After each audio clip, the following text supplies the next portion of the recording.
The first game of the day. Two power schools, by the way. Pretty intriguing game as it's an 8-9 game. Maryland takes on West Virginia, and Bob Huggins and the Mountaineers are favored by 3 now. Pauly, the Yale opened up shorter than that, but it's 3, and the total is 137.5. What kind of pace are we going to have to this game? Maryland, number 333 in the country overall in pace. West Virginia, number 108. So Maryland really slows it down. West Virginia, not as much, but on offense, West Virginia is number 15 with the efficiency in the country. Maryland, number 29, and Maryland's a better defensive team. You can shop around for first team to score 10 points in this game, 15 or 20. I'm looking right now at Maryland even money, first team to 10. West Virginia's minus 120. It is an intriguing game. Yeah. 19-14 against 21-12, and a good way to start the tournament. I will agree with Matt Humans. When you examine Maryland's resume, there's not a lot of meat on the bone, especially away from home.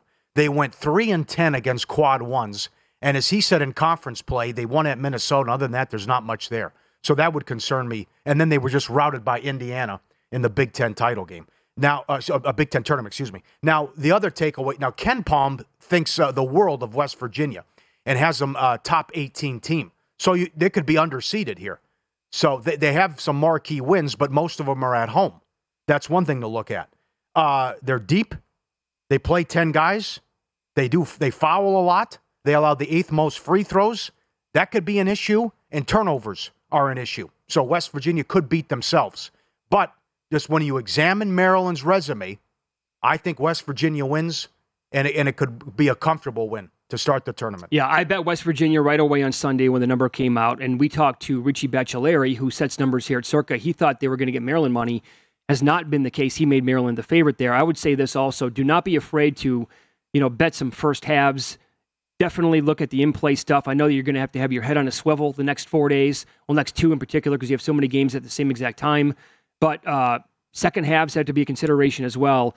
That said, the total, it's different at different shops. So it's between 63 and 64.5 where I'm looking right now for the first half total here. And I know I do like West Virginia. I bet them. But it's not like I'm uber confident in the game today. I can't get on board when you didn't do anything away from home. That's killer to me. I can't do it. And that's one of the reasons why I was looking to fade Maryland as soon as the matchups were. And if it was the right matchup and they basically made a pick 'em, I'm like, okay, I think they're going to lose the game then. Okay. So game number 2 that we have after that, it's Furman and Virginia. And I think when you go through the brackets, Furman will be a very common upset pick. And they're catching 5.5 right now at DraftKings. The total is 132. Again, 363 teams in the country. Virginia is number 360 in pace. Yeah. I'd look first half under the total here. It's 61?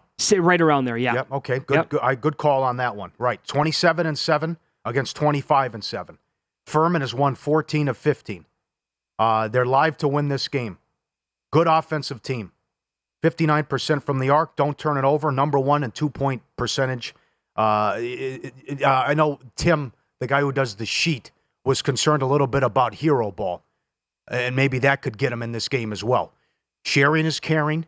Are you moving the ball and getting that great shot and good look against a tough Virginia defense, right? You don't want to see hero ball in something like this. But I would say Furman, Charleston, and Colgate, the same thing. Are the threes going in? Now, they're not to the extent of Charleston and Colgate where it's just bombs away and almost half the shots are from 3. But that could maybe come back to bite them as well. But, rest assured, Virginia is like San Diego State. There's going to be a 5-minute drought where they don't knock down a shot. And then does Furman take advantage, and does Charleston take advantage of that too? Yeah. So now the one thing, too, that he also made a good point, Tim, was they don't play defense in the SoCon. So this great run that they've been on, and you see how many points they score and how efficient they are on offense, and the numbers could be a little fluky. Because there's a whole different ball game now. You're going against Virginia. From a SoCon to like a Western Carolina or a Chattanooga down to like a Virginia now. Worlds collide today. Yes, right. And so it's going to be possibly a rude awakening. But what you said about Virginia, they will go into an offensive slump at some point. Could be out of the gates. Furman is plus 130 to score the first 10 points of the game. I'm only going to look at dogs here. I only want to look at teams that are lower seeded, and they're going to be getting plus money. And so I would maybe take a peek at Furman there, too, because Virginia might come out and miss their first 8 shots. Yep. Or be like, 2 of 10. And it could take 10 minutes to score 10 points in this game. 33 in offensive efficiency. But you're right. Is it because of the conference they play in? Or maybe both things can be true.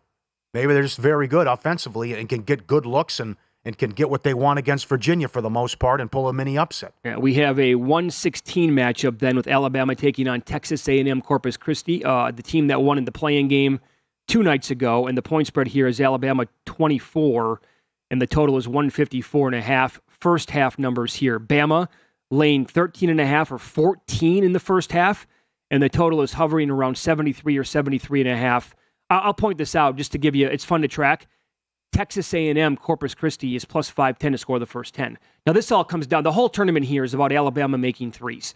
Because if they come out, if they shoot like, for example, they can do what Arizona State did last night, where they're raining threes and there's nothing you can do about it. They're going to win the whole thing.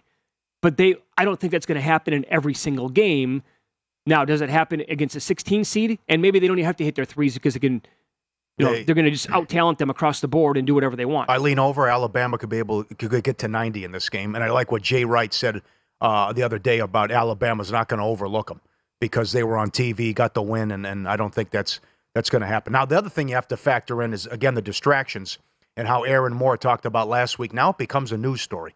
Now everyone is looking at the tournament, and all these news outlets are focusing on Alabama. And now you have Miller walking around with armed security, and Nate Oates talking about the vile and nasty emails and everything people are sending into him as well. So that's just another, maybe some people are different.